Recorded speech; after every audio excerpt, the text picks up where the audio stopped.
السلام عليكم ورحمة الله تعالى وبركاته داوديال halka aad nagala socotaan waa YouTube channel-ka Maada Afgoy Official wadadan aad u jeedaan waa wadada aadaysa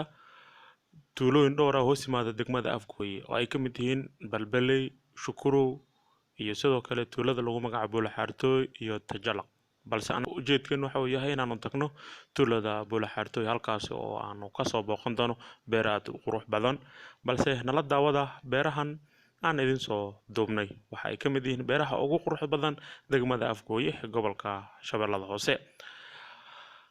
maanta ayaan booqasho ku tagnay halkaasi waxaanu kala soo kulnay beero qurux badan oo ay ku yaalaan muus, cambo, liimo noocyada kala duwan haddii ahaan liin dhanaanta iyo liin balbeelmada iyo sidoo kale dalagyo kala duwan oo la beerto kanaaladan aad u jeedaan waa kanaalada lagu waraabiyo beerta oo webiga biyaha ka soo qaada waxaan joognaa beerihii ku yaalay tuulada Buulaxaartooy hay muuqaal qurux badan ayaan idin soo bandhigi doonaa haddii waa leedmo dalxiis iyo damaashaadka beeraha degmada Afgoy